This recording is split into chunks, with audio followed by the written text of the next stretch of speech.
Hello, my name is Teresa Chickwitz, and I'm honored to be here representing Betrayal Project USA. We're a victim-led organization dedicated to exposing institutional betrayal, honoring those that we've lost, and pursuing justice for the crimes committed underneath the guise of public health and COVID-19. You can learn more about our work, our victim stories, submit your own story, and also get involved on our website, betrayalprojectusa.org. You can also follow us on Rumble and BitChute and X, or just by simply searching Betrayal Project USA in Google or your website. Today, I have the privilege of speaking with Darla Smith, who lost her husband, Keith, to the deadly hospital protocols in the state of Pennsylvania. Darla, thank you, first of all, for being here and having the courage to share your story. It's quite a story, but before we get into a lot of the details about what happened to Keith, can we take a step back and if you could share a little bit about your loved one with us for people to know who he was? Sure, and I'm really happy to be here. Thank you for taking the time to ask these questions and have these conversations. So Keith was a native Pennsylvanian than me. I actually met him in Dallas. He went to Penn State, graduated from there, and when he graduated in '91, there weren't a lot of jobs, so he had moved to Dallas for work. And I was from Oklahoma and had moved to Dallas for jobs. So we ended up meeting down there, getting married, lived down there for many years, and then my job took us up to the Northeast, and then we ended up in Pennsylvania because that was where he was from. But he was a huge Penn State fan. He was a structural engineer. He was brilliant. He could fix anything, design anything. We have two sons, and it was always like, oh, something needs fixed, take it to daddy. Like, daddy will fix it. That's just, how he was, what he would do. He loved dad jokes. He had a very dry sense of humor, but he had like this wry smile he would get. And, he had this silent laugh. He would laugh, but his shoulders would shake, but nothing would come out. He was just he was the best dad, best husband, very gentle person, super smart, super huge heart, very, very kind. I feel like I'm more outgoing. He was a little more introverted, and I can be a little more prickly, and he was definitely more kind and I think softer. He was a better human than me, quite frankly. So we just kind of balanced each other out, the yin and the yang. He was awesome. He was just awesome. Great, great guy. And made my life so much better being married to him. We were married 24 and a half years. So. Wow. 24. Yeah. Incredible. Yeah, almost made it to 25 before he passed. So he brought out the good in people, I guess, is the best way of saying it, because he definitely brought it out in me. And our friends, you can tell when you're with your friends how they react. They all love him to this day. And we miss him, and they talk about how much they love him. We have wonderful Keith stories when we get together. So I love his shirt here. What would MacGyver do? I think that's really good. Yeah. It's funny. One time we were on a trip. We liked to ski, and we were in New Mexico. And the actor that played MacGyver was in the restaurant. And I was like, don't look, honey, it's MacGyver. And of course, he immediately looked. And the actor was like, oh, no, they've noticed me. And I said, he's going to build a bomb with his eggs. Because MacGyver can do anything. He can make something out of nothing. But anyway, it was just kind of funny. So we would joke about MacGyver because he was MacGyver. Keith could build and fix anything. Wow, that's incredible.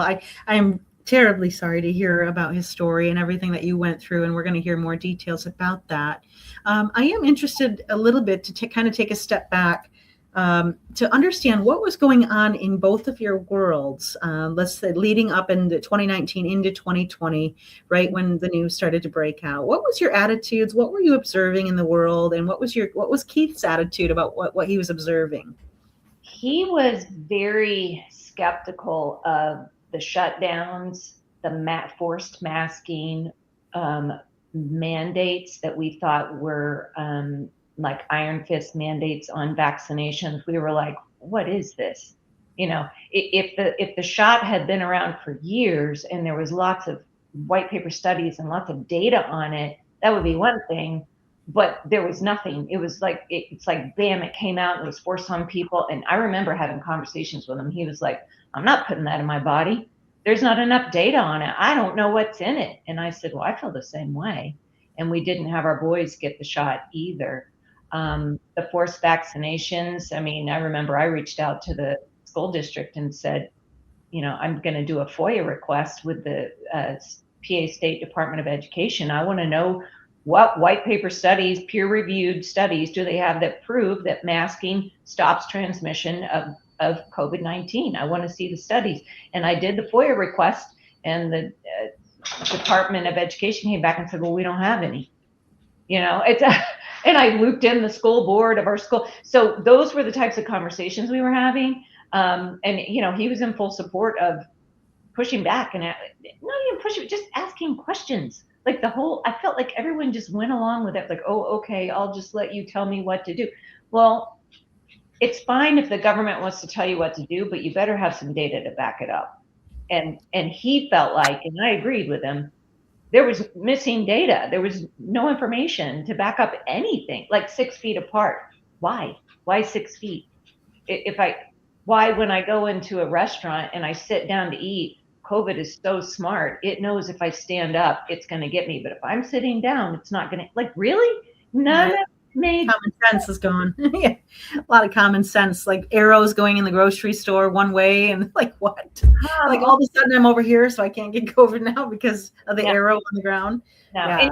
And with him, as an engineer, brilliant engineer, they're trained to look at problems and solve, right? And to ask questions and to figure things out. And for him, I don't think it was clicking, because he was like, none of this makes sense.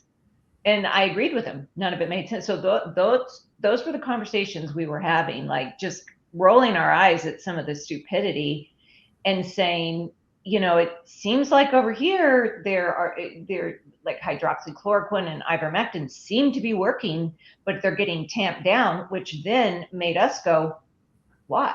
Why is the FDA putting out a tweet saying, y'all, you're not a horse? Really? Like, why? What's driving that? So we were asking we were inquisitive. Like, I don't know. We were just trying to have critical thinking skills, if at all possible, in the midst of the chaos. Like, why is this happening? Why are people acting this way? Why aren't more people questioning? Does that make sense? That's kind of where we were. Absolutely. Did you follow any, let's just say, alternate news channels when you were you heard the news come out on modern, the regular news channels, but did you follow, let's just say any grassroots movements, or how are you getting your information that maybe there's some alternatives out there like hydroxychloroquine? Where were you hearing that from?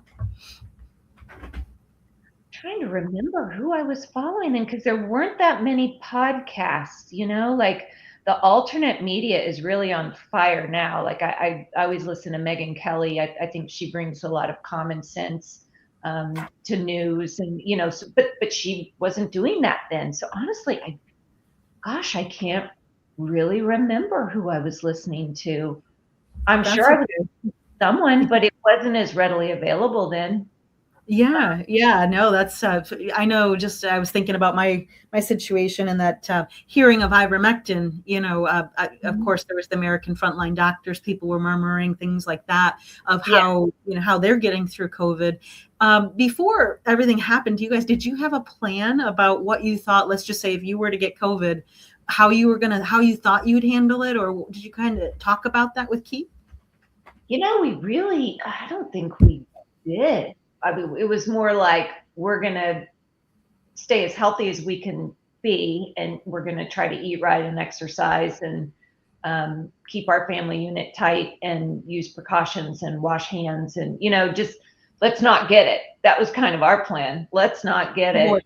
Yeah. I don't remember having a conversation with him like, oh, what if we do get it? Okay. We probably should have had that conversation, some people said, okay, well, they tried to get ivermectin before and keep it in their home, or hydroxychloroquine, that kind of thing. That's good. We actually did reach out, and I think it was America's Frontline Doctors was who we got it through, and we had just done the paperwork on that. I'm trying to remember if it was right before we got COVID or right when we started feeling bad. It was close. Either way, it was like we should have done it earlier to have it on hand. And instead, as things got more and more chaotic, we did have like, okay, let's go online, let's use their form, and we had both filled out the paperwork. But I can't recall if we had already started feeling bad and then we scrambled and did it, or if we did it right before. But it was right in that time frame was when we. Okay. No, that's you guys were ahead of the ball for most people. You know, they just kind of hit them like a freight train in a lot of the cases. Were you guys, your immediate circle around you? Did you notice anybody else who was getting COVID and what was happening to them, or how were the people around you? What was their attitudes about it? Were you observing people get this, and what were they doing? I don't recall that many people getting it. Or if they did, we just didn't know because, it's like normally we were always spending time with friends and going out to dinner or whatever. And you were home. You weren't doing these things. I did Zoom meetings with friends, but man, thinking back, I don't remember that many people coming down with it. I mean, this was 2021. Well, that's right. One of my neighbors had gone skiing at the very start of 2020, and he came back with he said the worst flu of his life. And talking to my neighbor, and she goes, now looking back, he thinks it was COVID. I'm like, well, it probably was. But the weird thing was, the couple people I did talk to, they had different symptoms. Like not everyone had the same symptoms, which was weird. Like, wow. Yeah. Some people had heavy fever. Some people lost hair. Some people didn't. I didn't know what to think.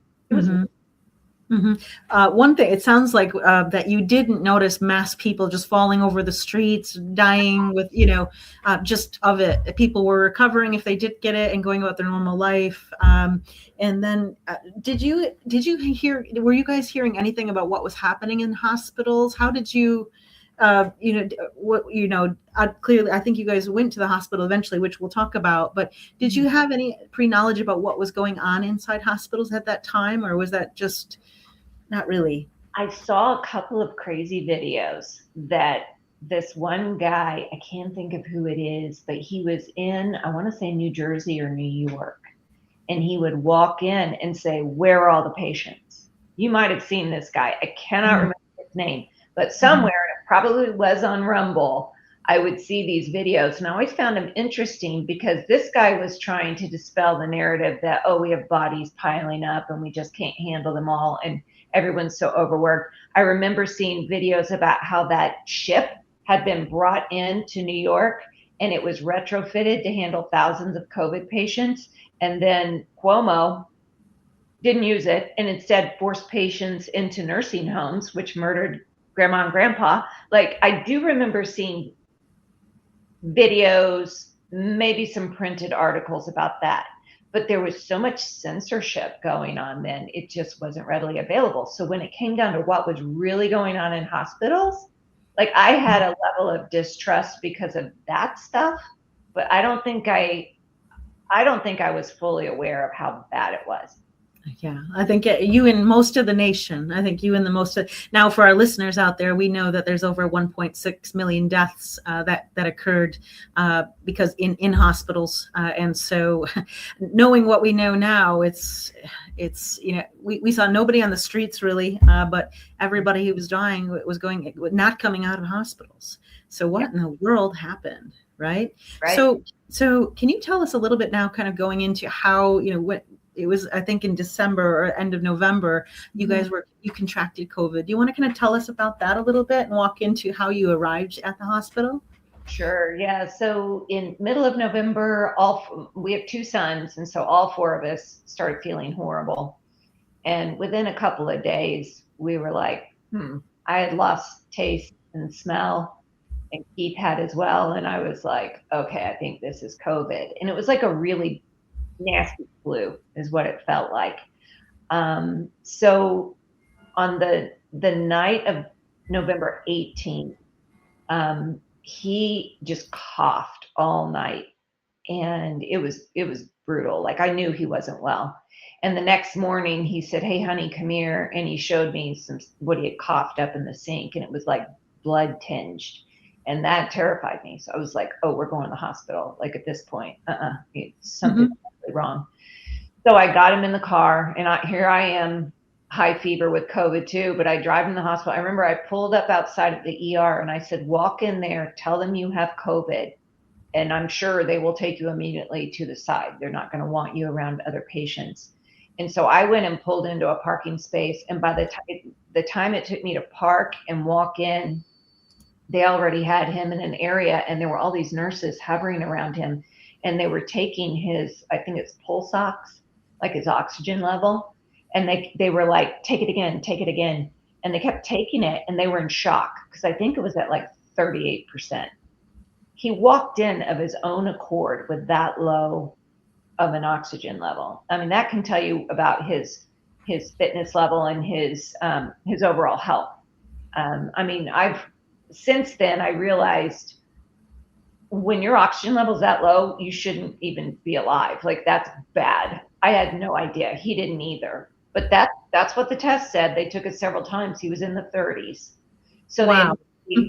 they got him in the ER, got him on oxygen, got an IV started, took x-rays, all the intake paperwork. They did all the blood work, all of his, like how they'll have like your, whatever the blood test is, and then they'll have the normal range. Everything's the normal range. So he didn't go in with like, oh, I have a bad kidney, or I have a bad liver, or I have a bad heart, or whatever. Everything was good. It's just he couldn't breathe. And his lungs, when they did the x-ray, like his lungs were affected by the COVID. It almost looked like, it's just kind of like white, almost like insulation kind of looking. It was cloudy. So that was the concern.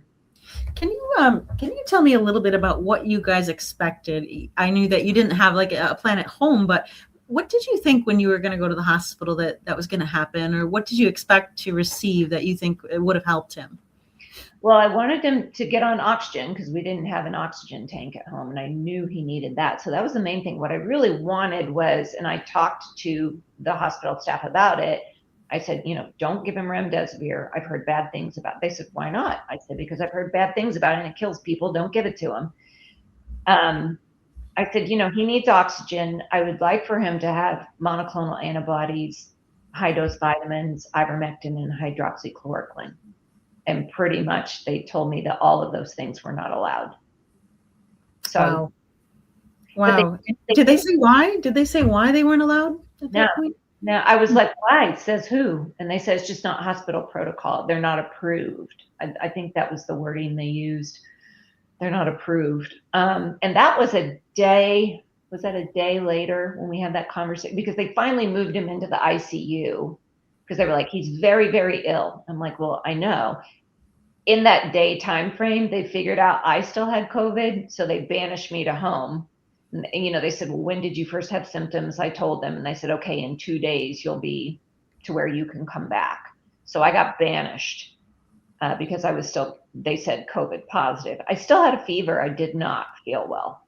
So probably shouldn't have been in there. But anyway, they sent me home. But I had the conversation, trying to think, they got him in the ICU like 24 hours or maybe more later. And that was when I had the conversation about, well, what about monoclonal antibody? What about high dose vitamins? What about ivermectin, hydroxy? Nope. They gave me the next day, gave me a piece of paper that stated what their protocols were and what below the line, bottom of the page, was what was not allowed.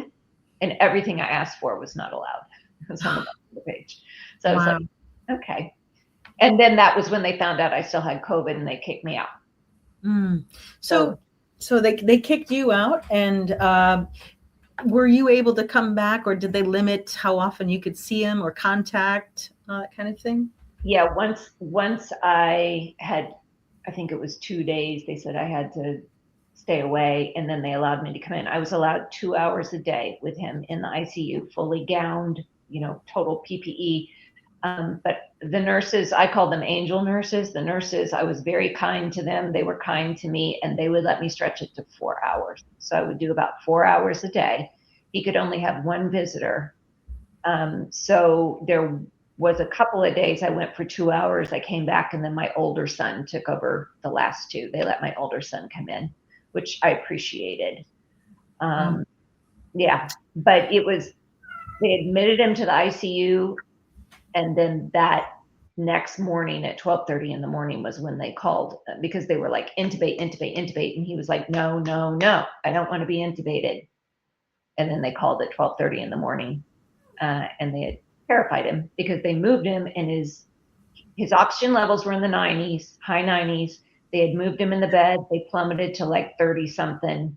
They were getting the levels back up, but they pounced on that to say, see, you're having so much trouble breathing when we move you. Just let us intubate. It's going to make it better. And he said, well, I got to call my wife. I'm not going to do this without talking to her first. So dead of night, I get awakened, and they let him FaceTime. So I got to see him, and I was like, honey, you didn't want to do this. And he's like, yeah, but they're telling me if I don't do it, like, it's going to be bad. And So like, they didn't tell you about any other options, like budesonide or, even BiPAP and things like this. They didn't try to talk about keeping him off the ventilator or anything like that. I don't even know what any of that is. I have no idea what you're talking about. No, it was intubate, intubate, intubate. Wow. Did they happen to, at any point in your memory, remember, did they go over the risks of what would happen if, like most people that go on ventilators, did they talk about that or inform him that a very few percentage actually live on the ventilator? They sure didn't tell me that. And if they told him that without me there, knowing my husband, he would have run the risks and calculated it and said, then you're not doing it. So Yeah. my guess is they did not tell him that. I don't know for sure because I wasn't there.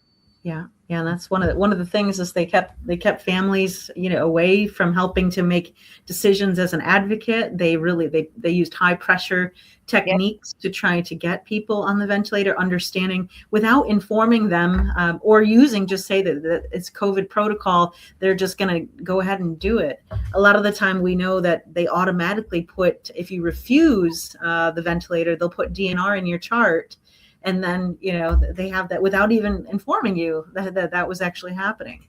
So it's no surprise what you're mentioning and how it happened a lot in many of the other cases that we've heard. So I'm really sorry. Can you tell us a little bit about the medications that, I know you have a long list of them, but just some of the medications that you want to talk about how that arrived or when they administered that?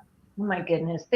So the very first medication they pumped into him, I think it's about a $12,000 dose per dose. And it's I can't think of the name of it, but it was off-label use. It was usually used for rheumatoid arthritis, which he did not have.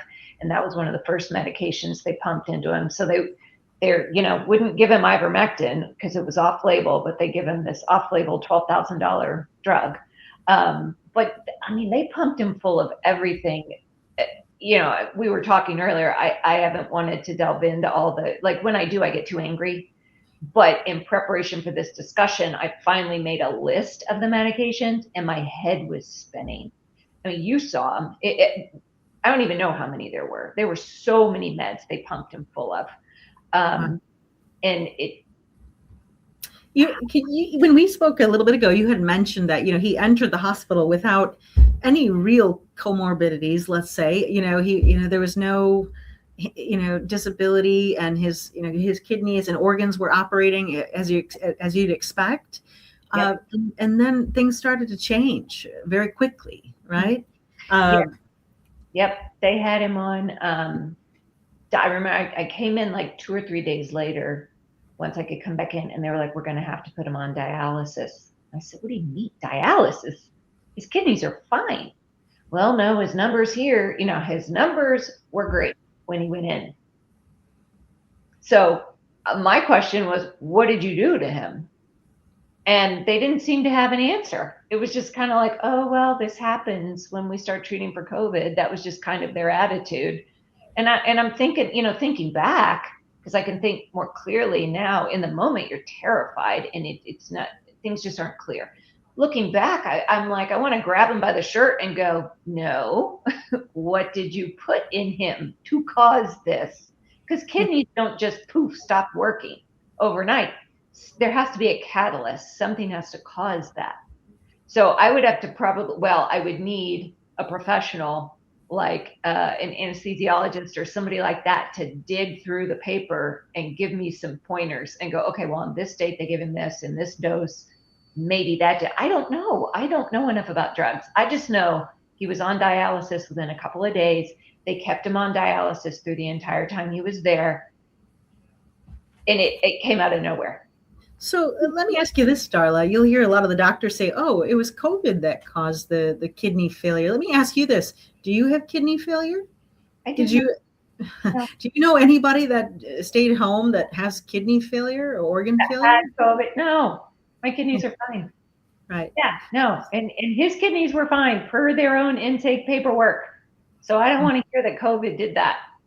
Yeah. Had to have been a drug they gave him. So we had spoke a little bit, and you had mentioned there was periods when you would see that he would improve before he, during his course, but then there was also some times where he would do worse. Do you want to talk about that and what you observed?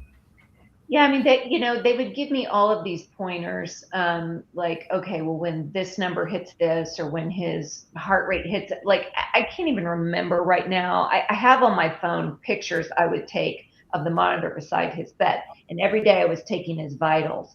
And there were days when the vitals looked much better. And they had thrown out some statistics like, okay, well, when I'm trying to remember what they are, but certain numbers, when they hit a certain level, because I was always pressing them, when can we extubate? We got to get that tube out of his throat so that we can get him better. When can we do that? And, occasionally they would throw out, oh, well, when the number hits this, okay, I mean, whatever that number is, I'm not a doctor. I don't know these things, but I would be like, okay, well, the number's close. And they're like, yes, the number's close. Great. I'd get kicked out for the night. I'd go home. I'd come back the next day. Something would have plummeted. And I think it's because they probably pumped him full of something in the night to make it plummet. That is my own opinion. But there was a pattern to it. Now, I will tell you, when we finally did give him the first dose of ivermectin, and we'll get into all that, but visually, he looked so much better the next day. Everything about him looked better. I'd have to look back. I'm pretty sorry. I have a dog. My cat's doing the same thing, so it's okay.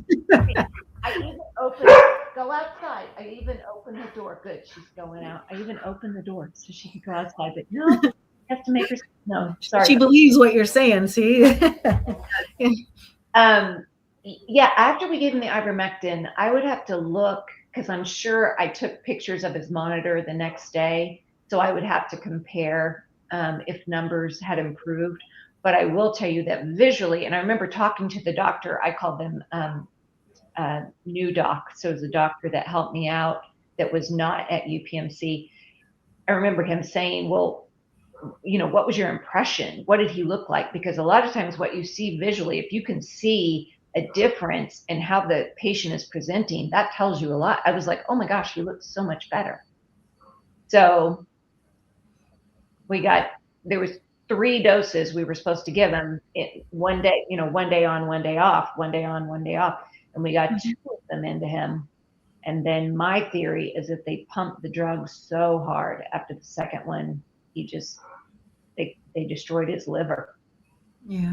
Wow. Such a short amount of time too. I mean, really, let's kind of back up a little bit about how many days into it was he in the hospital when you wanted to give him ivermectin? And can you tell us a little bit about how you received ivermectin, when you asked for it, what were you responded with, and what was that led up to that? Yeah, so he was in a couple of days. Like I had asked as soon as he got to the ICU, I was going to look at my notes here and see if I could remember. He went to the ICU on November 20th. He went in on the 19th. On the 20th, he went in to the ICU. 21st, 12:30 a.m. was when they intubated.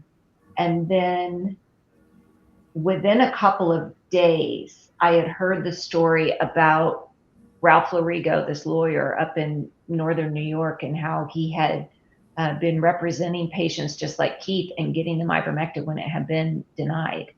So I contacted the lawyer, and when I told him about what was going on with Keith, he was like, "Oh yeah, no, we can work with this." So I had some coordinating to do. I had to get a local lawyer as well to work on the ground, but we had a court date within a couple of days, and of course it was virtual. It was over Zoom, and then the judge there in York County took 5 days to make his decision. And when he wrote the decision, he said, "This is going to be the utmost priority. This man's life is in the balance." And then he took 5 days, 4.5 days, whatever. And I think it was by that Friday, he issued a court order saying that yes, that the hospital, UPMC, did not have to administer the ivermectin, but that they shall allow a either a doctor, PA, board certified doctor, or RN to deliver the ivermectin. So then I had to find an RN that would do it. I actually worked with a state rep, reached out to me, and she put me in contact with this amazing doctor that I was calling New Doc. And then they put me in touch with a woman I call Pitbull Nurse, and she was the RN, and they were by my side for the rest of the adventure. So that next day, we went in to give the ivermectin, and the hospital freaked out. We had basically like a 12-hour standoff in the ICU. And by standoff, I mean, Pitbull Nurse and I just sat there and they kept they wanted to physically remove us. And I was like, "I'm not leaving. I have every right to be here. I have a court order right here that says I'm supposed to be able to do what we're trying to do. And you are in violation, like you're in violation of a court order. Yeah. You're in contempt of court." And wow. So these doctors that have been trained and they know how safe ivermectin is, but how old has it been, right? It won a Nobel Peace Prize, but yet they're so resistant to this medication that has already been approved. It's not an experimental drug at all. It's been around for a long time, yet they're treating it as it's, like they just are refusing to even consider this. Mm-hmm. And you wonder why. Like, why are you so afraid of this drug? It was crazy. They called the cops. The cops showed up. I was like, quietly and politely, "Here's my court order." And they read the court order and they were like, "This is a civil matter. This is not criminal. And she has every right to be here. We're leaving." And they left.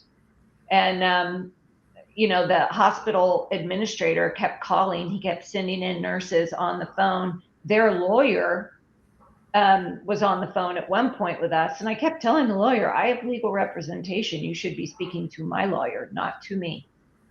And they tried to, the gaslighting was off the charts. They were trying to gaslight us. You can't administer the ivermectin. The court order, the way it reads, you can't do it. We were like, "No, we can. We can. You're in violation. You're not letting us execute this court order, but we can do this. I have pretty good reading comprehension skills, and I know what this court order says." So finally, I had to go home that day without giving him the drug he needed. I was very low. It was bad. And then the next day, some of his aunts and uncles and cousins staged a peaceful protest where they simply stood outside the hospital with signs. And I think Fox showed up. And the cops showed up again. The hospital admins called the cops, and the cops kind of sat there and yawned and were like, "They're exercising their First Amendment rights. No one here is doing anything wrong." And they left. And at that protest, they were like, "Are you coming up?" And I hadn't slept the night before. I was like, I mean, I can. I'm like the Walking Dead, but sure, I'll come up. I came up there, met a couple people. We got on the phone with a couple people who then were able to find the doctor that wrote the original script for the ivermectin, which was through America's Frontline Doctors. That was what the hospital was pushing back on. Like, oh, well, the AFLD doc is not here, so we can't find him. So therefore, he's the prescribing doctor, so you can't give him the ivermectin. Well, this doctor was about to leave the country. That's why they couldn't find him. But we were able to finally get him on the phone. Everyone had a big phone call. Suffice it to say, after jumping through 40 million hoops with these idiots at that hospital, finally on the evening of that Sunday, we were able to give him the first dose of ivermectin. And let me tell you, every medical professional in that ICU came to watch, all watching. And I had my back to him. That pit bull nurse, she just said to me, she goes, "We have an audience." I turned and looked, and they were all just standing there looking through the glass. And I was like, huh, interesting. So then, this is really interesting. About a day later, a girlfriend of mine got a text, and she forwarded it to me, a screenshot, but she blacked out the name, so I still don't know who this came from. But she said, "This is from a friend of mine who used to work at UPMC." And the text said, "Tell your friend to watch her husband like a hawk. UPMC does not like to be challenged, and now we're going to try and kill him." Yeah, which terrified me. Yeah.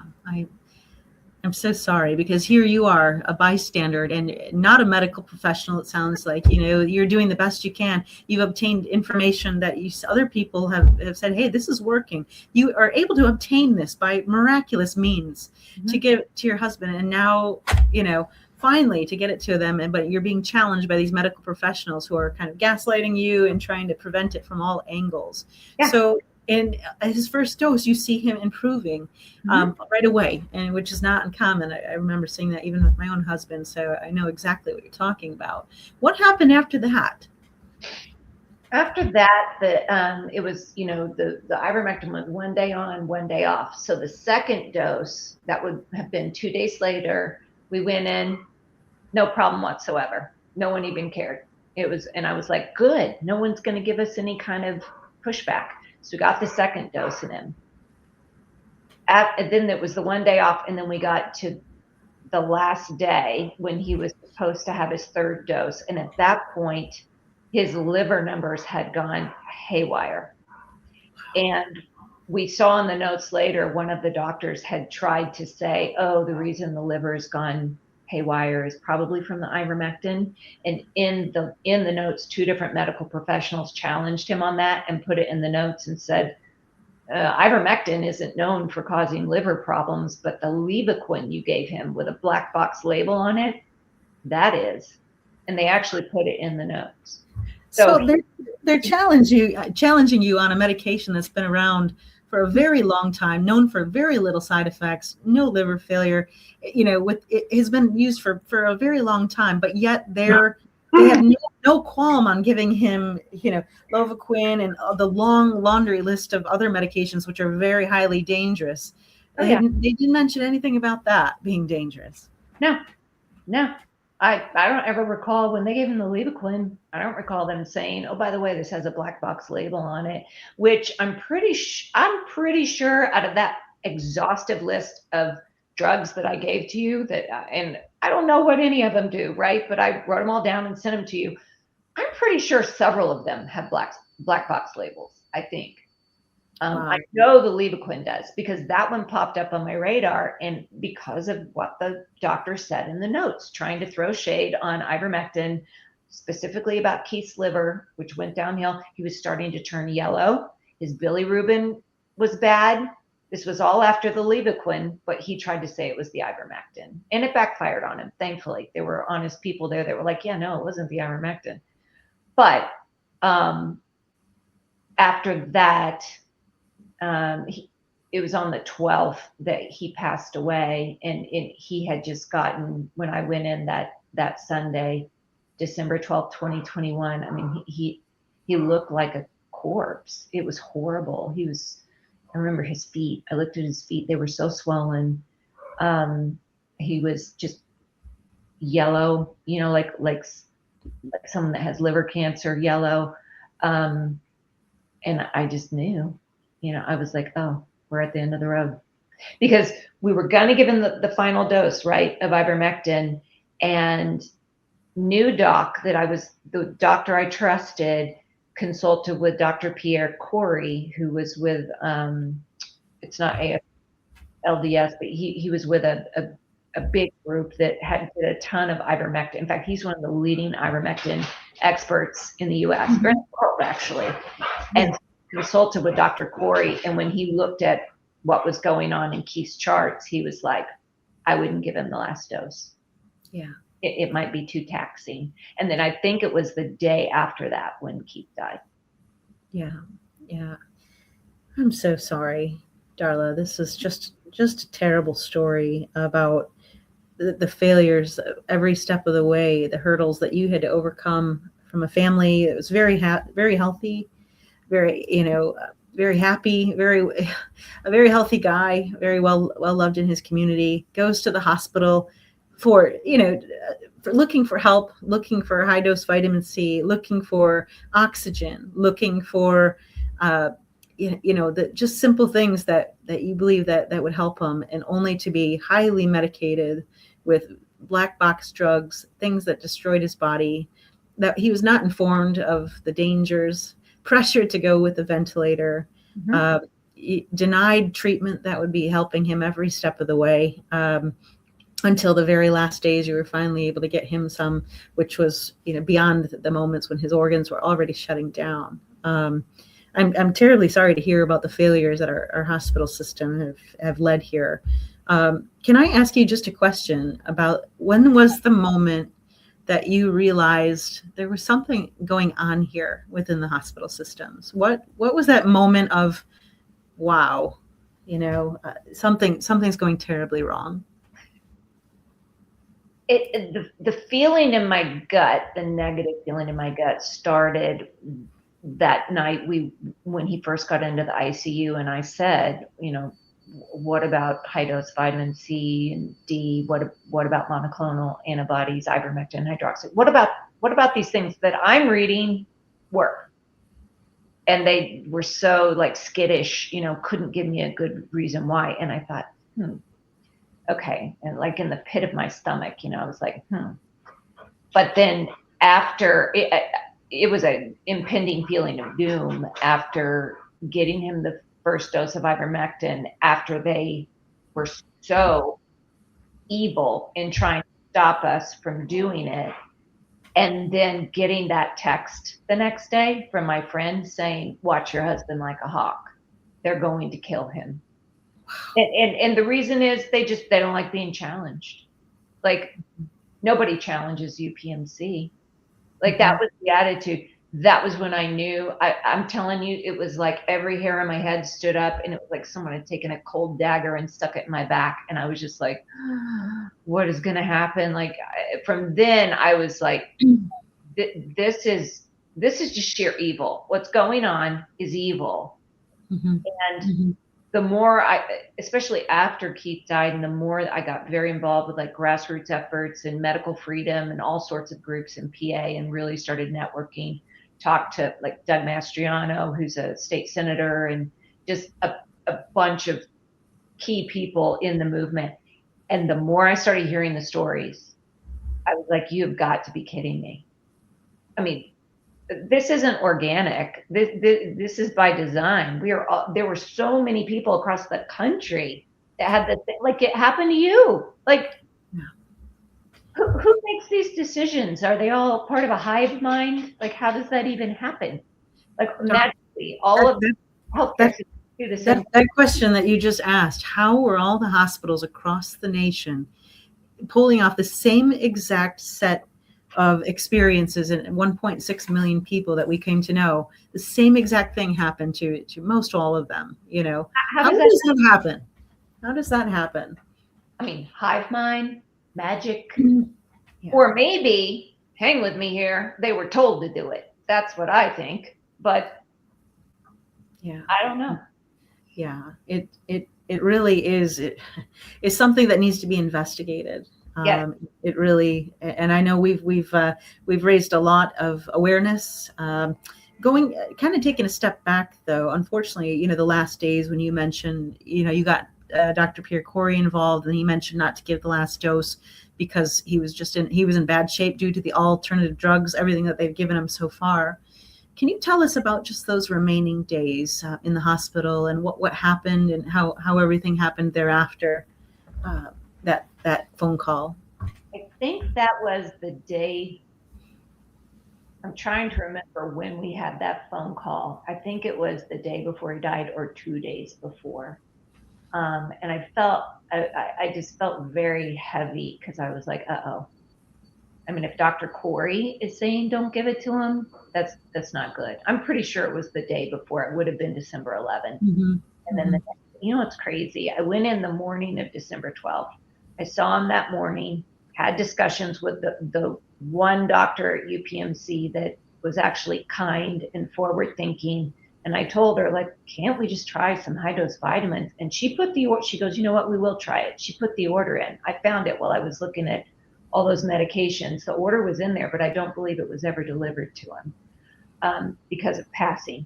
But I had gone home, I kind of had a glimmer of hope, like, okay, this woman is actually working with me and she's willing to look at some alternate solutions, and this is great. So I went home.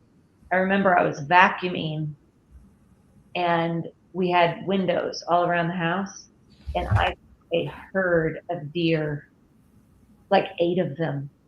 We're in a housing neighborhood near the golf course. Like, where did these deer come from? And they just went flying by around my house, out the front, across the street. And I thought, that's very interesting. Wow. And then back up to the hospital for my last 2 hours because I had done my 2 in the morning. I went back up to the hospital, and that was when I walked in, and he looked like a corpse. And I talked to the staff and said, is this it? And they were like, should I call my children and have them come up here? And they were like, yeah, you should. Did you notice anything while up leading him to those days about, him looking dehydrated, or his visual appearance throughout the process change when you saw him? I mean, his visual, he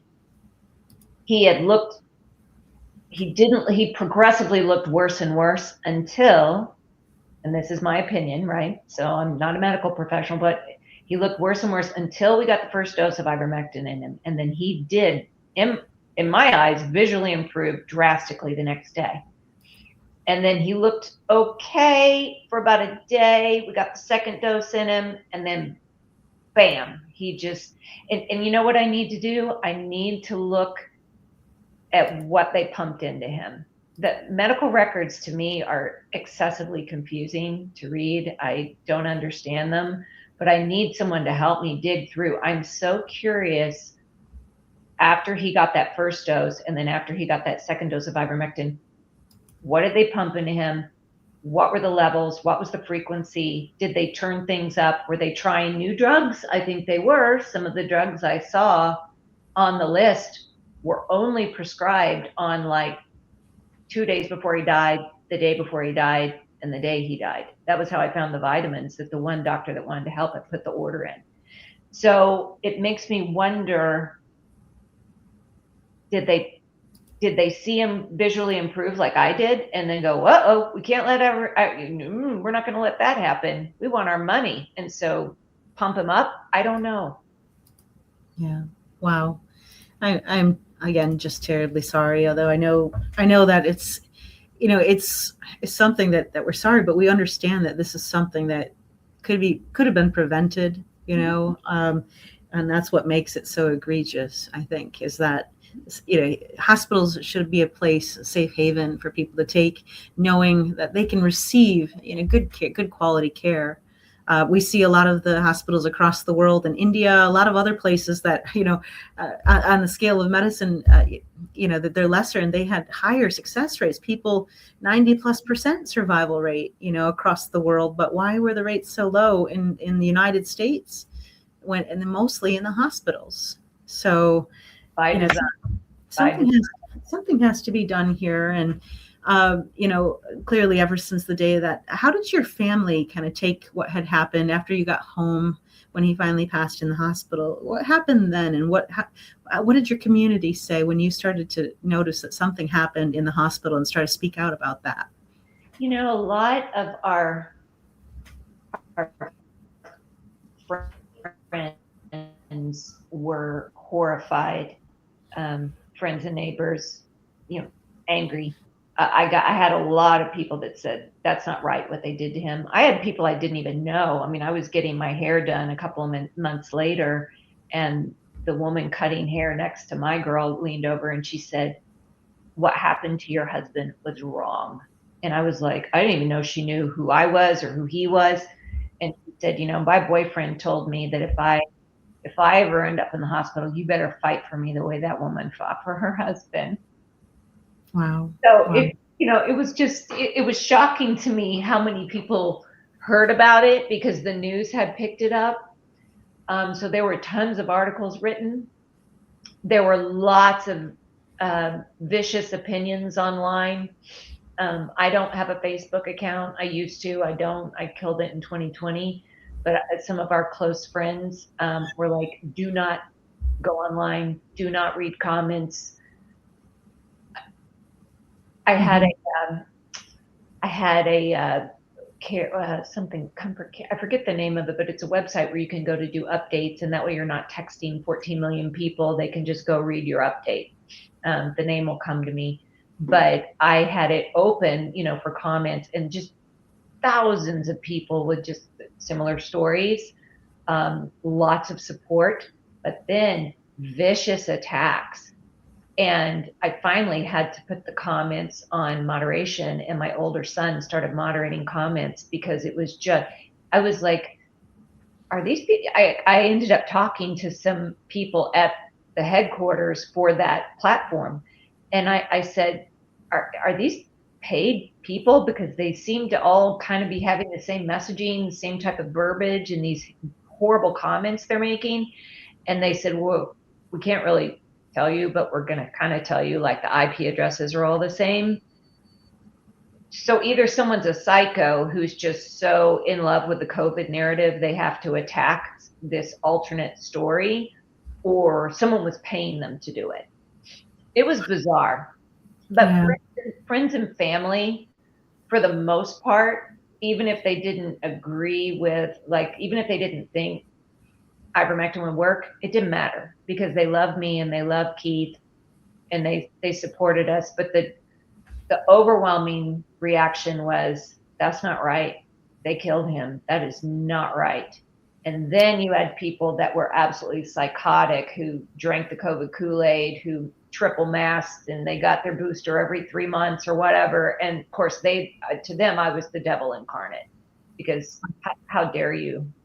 How dare you try to explore an alternate solution for your husband?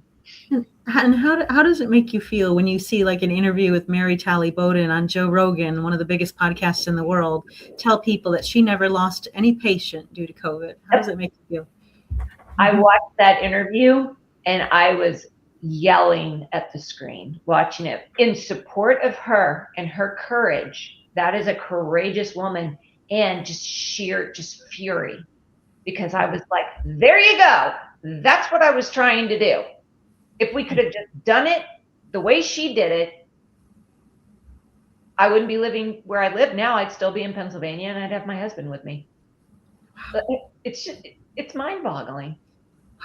Wow, Darla, it really is something, and I'm so glad that you're here with us telling your story today, because like I said, there are over 1.6 million stories just like this one.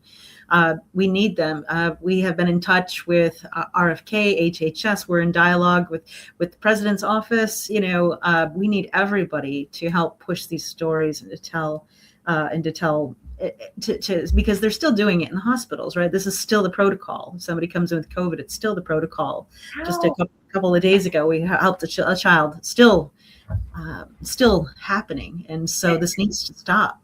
Are you kidding? I don't know why I thought this, but I thought there's probably enough public pressure to where they've kind of pulled back on this a bit. They haven't. They're still Yeah, following this. some hospitals are still, yes, a great many of them are still following and administering remdesivir and some of the other dangerous cocktail of drugs, still. So it certainly does need an investigation, doesn't it? And so we're on a mission to collect these and help raise, if anybody's listening to this, to help us to push this, to demand an investigation into the hospitals. As you mentioned, all the hospitals across the nation, the same protocols, the same playbook, right? We need that to be investigated because we can't have this. We can't have American people dying in our hospitals like this. You had identified that there was just this overwhelming feeling something was wrong. When did you start to notice that? When did you feel that? I mean, it really was when they took him to the ICU and they started their intubation chant. I was like, boy, they really are hot to trot to put a tube down his throat. Mm-hmm. And then in that same instance, because I said, hey, honey, did you ask them about ivermectin? He goes, no. And I said, I'll do it. And then in that same conversation with the nurse practitioner, his name is Jared, I was like, Jared, what if we did ivermectin, monoclonal, the whole spiel? No. And he got real squirrely about it. And that was really when I was like, okay, they really, really, really want to intubate my husband. He's been really, really clear he doesn't want that. And now they're immediately poo-pooing any alternate treatment that I believe will work based upon the research I've done so far. I was like, that was really when in the pit of my stomach, I started feeling like something's not right. Yeah, just kind of in wrapping up here, I'd like to ask you, what was the impact now on this in your own personal life, in your kids' life, in your community, to this happening to your husband? He was a Rotarian. He was part of the Rotary Club. He was very involved at the church. He was super respected in his industry, the AEC industry. Like I say, he was a brilliant engineer, a wonderful friend. We had a huge, huge group of friends. And just the loss. I mean, it's like you get this hole in your gut and it's just ripped out, like your soul's ripped out, and you just feel like you're drowning. It just, and it wasn't just me. Our sons lost an amazing father.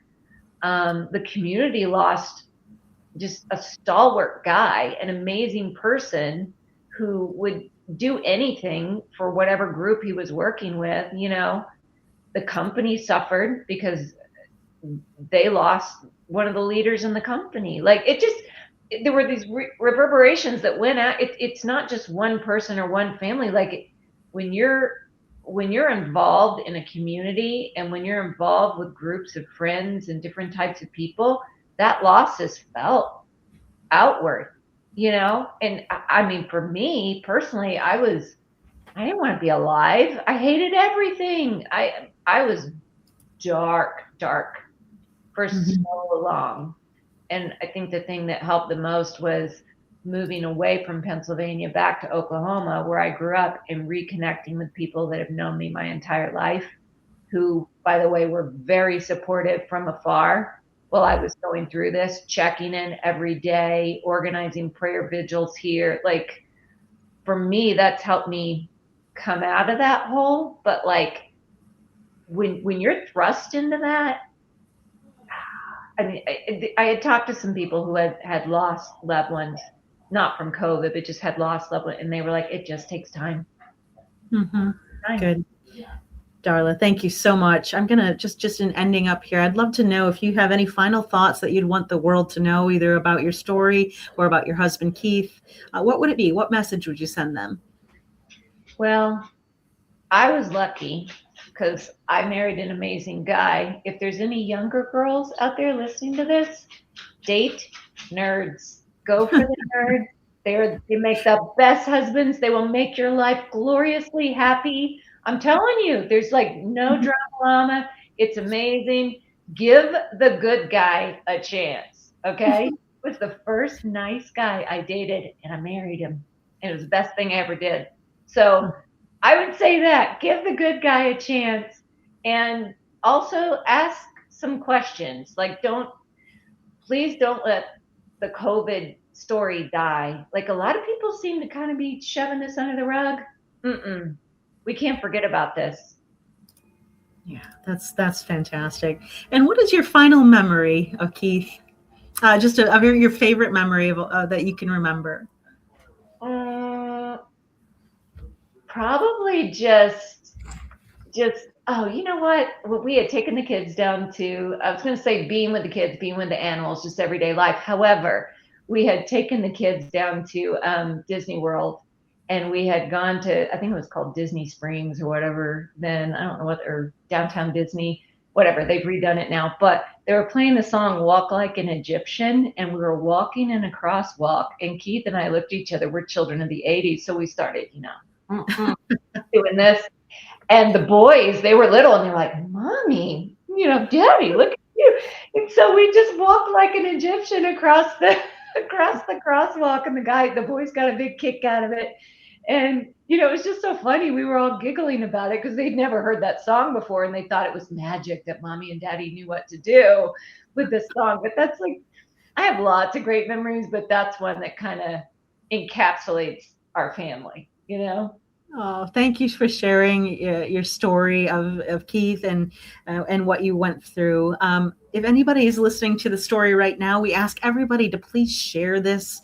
You're going to find us on our website, betrayalprojectusa.org, to submit your own story. What will happen is a volunteer like myself will reach out to schedule your own story if you have a similar one to this. Please share to help us raise awareness about the tragedies that are happening in the hospitals. They must stop, and we must have accountability for these terrible crimes that are happening to our loved ones. So again, thank you, Darla. Thank you for sharing Keith with us, and we hope that and to continue to promote your story and hope to keep in touch. So thank you very much. Thank you. And God bless. Have a great day. Thank you, everybody.